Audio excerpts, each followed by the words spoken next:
ಅವುಗಳ ಪರಿಹಾರೋಪಾಯಗಳು ಅಂತ ಪಾಠ ಇದೆ. ಈ ಪಾಠದ ಅಭ್ಯಾಸ ಪ್ರಶ್ನೆ ಉತ್ತರಗಳನ್ನು ನೋಡೋಣ. ಈ ಮೊದಲಿನ ಪಾಠಗಳ ವಿಡಿಯೋ ನೋಡದೇ ಇದ್ರೆ ಈ ವಿಡಿಯೋದ ಡಿಸ್ಕ್ರಿಪ್ಷನ್ ಬಾಕ್ಸ್ನಲ್ಲಿ ಸಮಾಜ ವಿಜ್ಞಾನ ಮತ್ತು ಹಿಂದಿ ವಿಷಯಕ್ಕೆ ಸಂಬಂಧಪಟ್ಟಂತೆ ಎಲ್ಲ ಪಾಠ ಮತ್ತು ನೋಟ್ಸ್ಗಳ ವಿಡಿಯೋಗಳಿದ್ದಾವೆ. ತಾವುಗಳು ನೋಡಿ ಮತ್ತು ಲೈಕ್ ಮಾಡಿ ನಿಮ್ಮ ಫ್ರೆಂಡ್ ಸರ್ಕಲ್ಗೆ ಶೇರ್ ಮಾಡಿ ಅಂತ ಹೇಳ್ತಾ ಶುರು ಮಾಡ್ತೀನಿ. ಭಾರತಕ್ಕಿರುವ ಸವಾಲುಗಳು ಮತ್ತು ಪರಿಹಾರೋಪಾಯಗಳು ಪಾಠದ ಪ್ರಶ್ನೆ ಉತ್ತರಗಳು. ಅಭ್ಯಾಸಗಳು. ಪ್ರಶ್ನೆ 1 ಈ ಕೆಳಗಿನ ವಾಕ್ಯಗಳಲ್ಲಿ ಖಾಲಿ ಬಿಟ್ಟಿರುವ ಜಾಗಗಳನ್ನು ಭರ್ತಿ ಮಾಡಿರಿ. ಪ್ರಶ್ನೆ 1 ತಾನು ವಾಸಿಸುವ ಪ್ರದೇಶದ ಬಗ್ಗೆ ಅತ್ಯಂತ ಗಾಢವಾದ ಅಭಿಮಾನ ಬೆಳೆಸಿಕೊಂಡಿರುವುದನ್ನು ಡ್ಯಾಶ್ ಎನ್ನುತ್ತೇವೆ, ಪ್ರಾದೇಶಿಕವಾದ. ಪ್ರಶ್ನೆ 2 ಭಾರತದಲ್ಲಿ ಭಾಷಾವಾರು ಪ್ರಾಂತ್ಯಗಳ ವಿಭಜನೆಯು ಡ್ಯಾಶ್ ಇಸ್ವಿಯಲ್ಲಿ ಆಯಿತು, 1956. ಪ್ರಶ್ನೆ 3 ಕರ್ನಾಟಕದಲ್ಲಿ ಭ್ರಷ್ಟಾಚಾರ ನಿಯಂತ್ರಿಸಲು ಡ್ಯಾಶ್ ಸಂಸ್ಥೆ ಅಸ್ತಿತ್ವದಲ್ಲಿದೆ, ಉತ್ತರ ಬಂದುಬಿಟ್ಟು ಲೋಕಾಯುಕ್ತ. ಪ್ರಶ್ನೆ 4 2011 ಜನಗಣತಿ ಪ್ರಕಾರ ಭಾರತದ ಜನಸಂಖ್ಯೆಯು ಡ್ಯಾಶ್ ಕೋಟಿ ದಾಟಿದೆ, 121. ಪ್ರಶ್ನೆ 5 ಬಳಕೆದಾರರಿಂದ ಹೆಚ್ಚಿನ ಲಾಭ ಗಳಿಸುವ ಧೋರಣೆಯನ್ನು ಡ್ಯಾಶ್ ಎಂದು ಕರೆಯುತ್ತಾರೆ, ಲಾಭಕೋರತನ ಅಂತ ಕರೀತಾರೆ. ಪ್ರಶ್ನೆ 2 ಈ ಕೆಳಗಿನ ಪ್ರಶ್ನೆಗಳಿಗೆ ಗುಂಪುಗಳಲ್ಲಿ ಚರ್ಚಿಸಿ ಉತ್ತರಿಸಿ ಅಂತ ಇತ್ತು. ಅದರಲ್ಲಿ ಫಸ್ಟ್ ಕ್ವಶನ್ ಇದೆ, ಕೋಮುವಾದ ದೇಶದ ಐಕ್ಯತೆಗೆ ಮಾರಕ ಹೇಗೆ ಅಂತ ಇದೆ. ಉತ್ತರ ನೋಡೋದಾದ್ರೆ ಕೋಮುವಾದ ಸಮಾಜದ ಒಂದು ಅನಿಷ್ಟ ಸಂಗತಿ ಅಂತ ಕರಿತೀವಿ. ಈ ಕೋಮುವಾದದಿಂದ ಸಾಮಾಜಿಕ ಗುಂಪುಗಾರಿಕೆ, ಆರ್ಥಿಕ ವೈಷಮ್ಯ, ರಾಜಕೀಯ ಪೈಪೋಟಿ ಆಗಿ ಏನ್ ಮಾಡ್ತದಪ್ಪ ಅಂದ್ರೆ ಸಮಾಜವನ್ನೇ ಛಿದ್ರವನ್ನಾಗಿ ಮಾಡ್ತದ ಕೋಮುವಾದ. ಆಮೇಲೆ ಈ ಕೋಮುವಾದ ರಾಷ್ಟ್ರದ ಐಕ್ಯತೆ ಮತ್ತು ಸಮಗ್ರತೆಗೆ ಭಂಗವನ್ನು ತರ್ತದ. ಇದು ಮತೀಯ ಗುಂಪುಗಳ ಮಧ್ಯೆ ಪರಸ್ಪರ ದ್ವೇಷಕ್ಕೆ ಕೋಮುವಾದ ಕಾರಣ ಸಹಿತ ಆಗ್ತದ. ಒಂದು ದೇಶದಲ್ಲಿರ್ತಕ್ಕಂಥ ಜನರು ಸಾಮರಸ್ಯವಾಗಿ ನೆಮ್ಮದಿಯಿಂದ ಬದುಕಲು ಕೋಮುವಾದ ಅಡ್ಡಿಯನ್ನ ಮಾಡ್ತದ. ಈ ಎಲ್ಲ ವಿಷಯಗಳಿಂದ ನಾವು ಏನು ಹೇಳ್ಬೋದು, ಕೋಮುವಾದ ದೇಶದ ಐಕ್ಯತೆಗೆ ಮಾರಕ ಅಂತ ಹೇಳ್ಬೋದು. ವೆರಿ ಇಂಪಾರ್ಟೆಂಟ್ ಕ್ವಶನ್ ಇತ್ತು. ಪ್ರಶ್ನೆ 2 ಪ್ರಾದೇಶಿಕವಾದವು ದೇಶದ ಅಭಿವೃದ್ಧಿಗೆ ಮಾರಕ, ಚರ್ಚಿಸಿರಿ ಅಂತ ಇದೆ. ಉತ್ತರ ನೋಡೋದಾದ್ರೆ ಪ್ರಾದೇಶಿಕವಾದ ಸಹಿತ ದೇಶದ ಅಭಿವೃದ್ಧಿಗೆ ಮಾರಕ ಅಂತಾನೆ ಹೇಳ್ತೀವಿ. ಹಾಗಾದ್ರೆ ಪ್ರಾದೇಶಿಕವಾದ ಏನು ಅಂತಂದ್ರೆ ತಾನು ವಾಸಿಸುವ ಪ್ರದೇಶದ ಮೇಲೆ ಗಾಢವಾದ ಪ್ರೀತಿಯನ್ನ ಪ್ರಾದೇಶಿಕವಾದ ಅಂತ ಹೇಳ್ತೀವಿ. ಈ ಪ್ರಾದೇಶಿಕವಾದ ಕೇವಲ ತಮ್ಮ ಭಾಗದ ಬಗ್ಗೆ ಮಾತ್ರ ಅತಿಯಾಗಿರ್ತಕ್ಕಂಥ ಪ್ರೀತಿಯನ್ನ ಬೆಳೆಸ್ತದ ಮತ್ತು ತಮ್ಮದೇ ಆದ ಪ್ರದೇಶದ ಬಗ್ಗೆ ಸರ್ವತೋಮುಖ ಬೆಳವಣಿಗೆಗೆ ಪ್ರೇರಣೆಯನ್ನು ಇದು ಕೊಡ್ತದ. ಈ ಪ್ರಾದೇಶಿಕವಾದ ರಾಷ್ಟ್ರದ ಅಭಿವೃದ್ಧಿಗೆ ಮಾರಕ ಆಗ್ತದ ಈ ಒಂದು ಅಂಶದಿಂದಲೇ. ಅಷ್ಟೇ ಅಲ್ಲದೆ ಇದು ಕೂಡ ರಾಷ್ಟ್ರದ ಏಕತೆ ಮತ್ತು ಹಿತಾಸಕ್ತಿಗೆ ಮಾರಕ ಆದ. ಈ ಪ್ರಾದೇಶಿಕವಾದದಿಂದ ದೇಶದ ಪ್ರಗತಿಯ ಚಿಂತನೆ ಕೂಡ ಏನಾಗ್ತದಪ್ಪ ಅಂದ್ರೆ ಮರೆತು ಹೋಗ್ತದ. ಬರೀ ತಾನು ವಾಸಿಸ್ತಕ್ಕಂಥ ಪ್ರದೇಶದ ಬೆಳವಣಿಗೆ ಅದು ಏನಾಗ್ತದ ಕಾರಣೀಭೂತ ಆಗ್ತದ. ಪ್ರಶ್ನೆ 3 ಸಾಕ್ಷರತೆಯನ್ನು ವೃದ್ಧಿಸಲು ಕೈಗೊಂಡಿರುವ ಕ್ರಮಗಳು ಯಾವುವು. ನಮ್ಮ ದೇಶದಲ್ಲಿ ಸಾಕ್ಷರತೆಯನ್ನ ಹೆಚ್ಚಿಸಲಿಕ್ಕೆ ಯಾವೆಲ್ಲ ಕ್ರಮಗಳನ್ನು ಜಾರಿಯನ್ನ ಮಾಡಿದ್ದಾರೆ. 2001ರಲ್ಲಿ ಇಡೀ ದೇಶಾದ್ಯಂತ 6 ರಿಂದ 14 ವರ್ಷದ ಮಕ್ಕಳಿಗೆ ಒಂದು ಉಚಿತ ಮತ್ತು ಕಡ್ಡಾಯ ಶಿಕ್ಷಣ ಕೊಡತಕ್ಕಂಥ ಸರ್ವ ಶಿಕ್ಷಣ ಕಾರ್ಯಕ್ರಮ ಅಭಿಯಾನವನ್ನು ಜಾರಿಗೆಯನ್ನ ಮಾಡ್ತಾರೆ. ಈ ಸರ್ವ ಶಿಕ್ಷಣ ಅಭಿಯಾನದಲ್ಲಿ ವಿಕಲಚೇತನರ ಶಿಕ್ಷಣ, ಮಹಿಳೆಯರ ಶಿಕ್ಷಣ ಮತ್ತು ಮಹಿಳಾ ಜಾಗೃತಿಗೆ ಆದ್ಯತೆಯನ್ನು ಕೊಟ್ಟಿದ್ದಾರೆ. 1988ರಲ್ಲಿ ರಾಷ್ಟ್ರೀಯ ಸಾಕ್ಷರತಾ ಮಿಷನ್ ಅಂತಕ್ಕಂಥದ್ದನ್ನು ಸಹಿತ ಸ್ಥಾಪನೆಯನ್ನ ಮಾಡಿದ್ದಾರೆ. ಸಾಕ್ಷರ ಭಾರತ ಅಂತಕ್ಕಂಥ ಒಂದು ಕಾರ್ಯಕ್ರಮವನ್ನು ಜಾರಿ ಮಾಡಿ ನಮ್ಮ ದೇಶದ ಅನಕ್ಷರತೆ ಹೋಗಲಾಡಿಸಲಿಕ್ಕೆ ಪ್ರಯತ್ನವನ್ನು ಸಹಿತ ಈ ಕಾರ್ಯಕ್ರಮದಿಂದ ಜಾರಿಯನ್ನ ಮಾಡಿದ್ದಾರೆ. ನಮ್ಮ ಸಂವಿಧಾನದ 21A ವಿಧಿಯಲ್ಲಿ ಶಿಕ್ಷಣವನ್ನ ಮೂಲಭೂತ ಹಕ್ಕು ಅಂತ ಏನ್ ಮಾಡಿದಾರಪ್ಪ ಅಂದ್ರೆ ಸೇರಿಸಿದ್ದಾರೆ.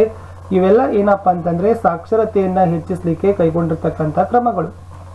ಪ್ರಶ್ನೆ 4 ಮಹಿಳೆಯರ ಸ್ಥಾನಮಾನ ಉತ್ತಮಪಡಿಸಲು ಸಲಹೆಗಳೇನು.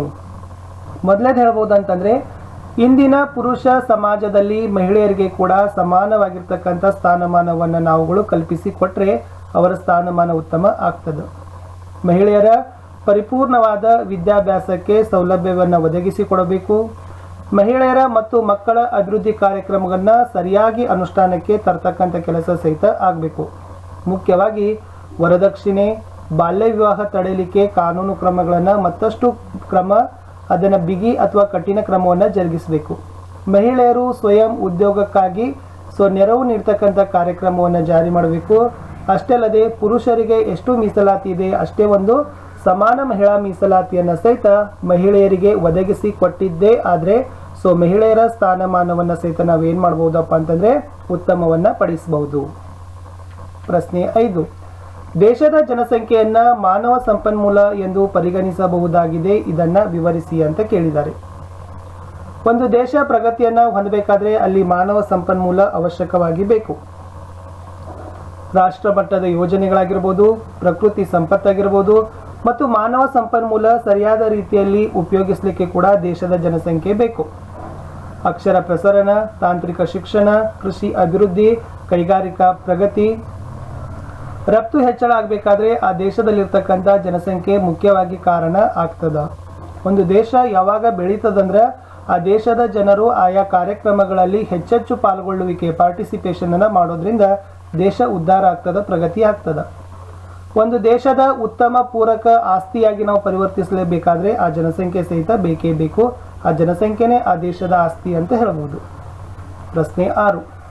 ಕರ್ನಾಟಕ ರಾಜ್ಯದಲ್ಲಿ ಬಡತನ ನಿವಾರಣೆಗಾಗಿ ರೂಪಿಸಿರುವ ಯೋಜನೆಗಳನ್ನು ವಿವರಿಸಿರಿ. ಸೊ ಬಡತನ ನಿವಾರಣೆಗಾಗಿ ಕೇಂದ್ರ ಮತ್ತು ರಾಜ್ಯ ಸರ್ಕಾರಗಳು ಯೋಜನೆಗಳನ್ನ ಜಾರಿ ಮಾಡಿದ್ದಾವೆ. ಈ ರಾಜ್ಯಗಳು ಏನು ಮಾಡ್ತಾವಪ್ಪ ಅಂದ್ರೆ ಕೇಂದ್ರದ ಪ್ರಾಯೋಜಿತದಡಿಯಲ್ಲಿರ್ತಕ್ಕಂಥ ಕಾರ್ಯಕ್ರಮಗಳನ್ನು ಸರಿಯಾಗಿ ಅನುಷ್ಠಾನಕ್ಕೆ ತರ್ತವೆ. ನಮ್ಮ ಕರ್ನಾಟಕದಲ್ಲಿ ಬಡ ಕುಟುಂಬಗಳಿಗೆ BPL ಕಾರ್ಡ್ಗಳನ್ನು ವಿತರಣೆ ಮಾಡ್ತಾ ಇದ್ದಾರೆ. ಬಡತನ ನಿರ್ಮೂಲನೆಗೆ ಮತ್ತು ತಲಾ ಆದಾಯದ ಹೆಚ್ಚಳಕ್ಕೆ ಕಾರ್ಯಕ್ರಮಗಳನ್ನು ಜಾರಿಯನ್ನ ಮಾಡ್ತಾರೆ. ಜವಾಹರ್ಲಾಲ್ ರೋಜ್ಗಾರ್ ಯೋಜನೆ, ಗ್ರಾಮೀಣ ಉದ್ಯೋಗ ಖಾತ್ರಿ ಯೋಜನೆ, ಪ್ರಧಾನಮಂತ್ರಿ ಗ್ರಾಮೋದಯ ಯೋಜನೆ ಮೊದಲಾದವುಗಳು ಏನಾಗಿದ್ದಾವಪ್ಪ ಅಂದ್ರೆ ಬಡತನ ನಿರ್ಮೂಲನೆಗೆ ಸಹಕಾರಿ ಆಗಿದ್ದಾವೆ.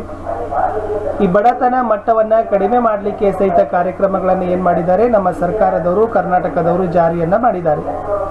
ಇಷ್ಟೆಲ್ಲ ಏನಿತ್ತಪ್ಪ ಅಂದ್ರೆ ಕರ್ನಾಟಕ ರಾಜ್ಯದಲ್ಲಿ ಬಡತನವನ್ನ ಹೋಗಲಾಡಿಸಲಿಕ್ಕೆ ಹಮ್ಮಿಕೊಂಡಿರ್ತಕ್ಕಂಥ ಯೋಜನೆಗಳ ಪಟ್ಟಿ ಆಗಿದೆ. ಪ್ರಶ್ನೆ 7. ಕಳ್ಳ ಸಾಗಾಣಿಕೆ ಎಂದರೇನು? ನಿಯಂತ್ರಣಕ್ಕೆ ಸಲಹೆಗಳೇನು? ಹಾಗಾದ್ರೆ ಯಾವುದಕ್ಕೆ ಕಳ್ಳ ಸಾಗಾಣಿಕೆ ಅಂತ ಕರಿತೀವಿ ಅಂತ ಹೇಳಿದ್ದಾರೆ. ಉತ್ತರ ನೋಡೋದಾದ್ರೆ ಯಾವುದೇ ಆಮದು ಸುಂಕವನ್ನ ಸರ್ಕಾರಕ್ಕೆ ನೀಡದೆ ಗುಪ್ತವಾಗಿ ವಿದೇಶಗಳಿಂದ ವಸ್ತುಗಳನ್ನು ತರಿಸಿಕೊಳ್ಳೋದಕ್ಕೆ ಕಳ್ಳ ಸಾಗಾಣಿಕೆ ಅಂತ ಕರಿತೀವಿ. ಸರ್ಕಾರಕ್ಕೆ ತೆರಿಗೆ ನೀಡೋದಿಲ್ಲ, ಬಟ್ ಆ ವಸ್ತುಗಳನ್ನು ನಾವು ಏನು ಮಾಡ್ತೀವಪ್ಪ ಅಂತಂದ್ರೆ ರಹಸ್ಯವಾಗಿ ವಿದೇಶಗಳಿಂದ ತರಿಸ್ಕೊಳ್ತೀವಿ. ಇದನ್ನೇ ಕಳ್ಳ ಸಾಗಾಣಿಕೆ ಅಂತ ಹೇಳ್ತಾರೆ. ಹಾಗಾದ್ರೆ ಇದನ್ನ ನಿಯಂತ್ರಣ ಮಾಡಬೇಕಾದ್ರೆ ಏನು ಮಾಡಬೇಕು? ಒಂದನೇದು ನಮ್ಮ ದೇಶದಲ್ಲೇನೆ ಪರ್ಯಾಯ ವಸ್ತುಗಳ ಪೂರೈಕೆಗೆ ಅಂದ್ರೆ ಉತ್ಪಾದನೆಗೆ ಆದ್ಯತೆಯನ್ನು ಕೊಡಬೇಕು. ದೇಶದ ಮಾರುಕಟ್ಟೆಯಲ್ಲಿ ಬೆಲೆ ನಿಯಂತ್ರಣ ಇದೆಯಲ್ಲ ಅದನ್ನು ಸರಳೀಪಡಿಸಬೇಕು.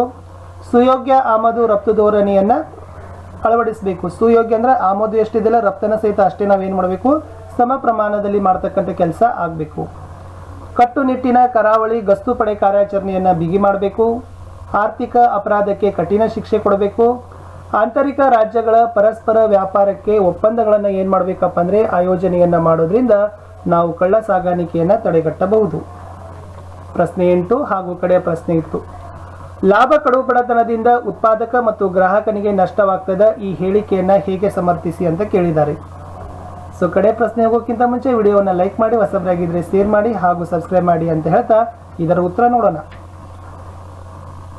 ಇದು ಮುಖ್ಯವಾಗಿ ಲಾಭ ಏನಾಗ್ತದಪ್ಪ ಅಂದ್ರೆ ಸಮಾಜದಲ್ಲಿ ಅಹಿತವನ್ನು ಉಂಟು ಮಾಡ್ತದ, ಸಮಾಜದಲ್ಲಿ ದೇಶದಲ್ಲಿ ಆರ್ಥಿಕ ಅಸಮಾನತೆ ಹೆಚ್ಚಿಸ್ತದ, ಸಮಾಜದಲ್ಲಿ ಅಪರಾಧಗಳನ್ನು ಏರಿಕೆ ಮಾಡ್ತದ, ಅನೈತಿಕ ವ್ಯಾಪಾರ ವಹಿವಾಟಿಗೆ ಪ್ರಚೋದನೆಯನ್ನು ಕೊಡ್ತದ, ಸತತ ಬೆಲೆ ಏರಿಕೆಗೆ ಕಾರಣ ಆಗ್ತದ, ಬೆಲೆಗಳ ಮೇಲೆ ಹತೋಟಿ ಇಲ್ಲದೆ ಇರೋದು ಆಗ್ತದ. ಇವೆಲ್ಲ ಅಂಶಗಳಿಂದ ನಾವೇನು ಹೇಳ್ಬೋದು ಅಂದರೆ ಲಾಭ ಕಡುಬಡತನದಿಂದ ಉತ್ಪಾದಕ ಮತ್ತು ಗ್ರಾಹಕನಿಗೆ ನಷ್ಟ ಆಗ್ತದ ಅಂತ ಈ ಹೇಳಿಕೆಯನ್ನು ನಾವೇನು ಮಾಡ್ಬೋದು, ಸಮರ್ಥನೆಯನ್ನು ಮಾಡ್ಬೋದು. ಸೊ ಇಷ್ಟಿತ್ತು ಈ ಪಾಠದ ಒಂದು ಪ್ರಶ್ನೋತ್ತರಗಳ ಒಂದು ವಿಡಿಯೋ.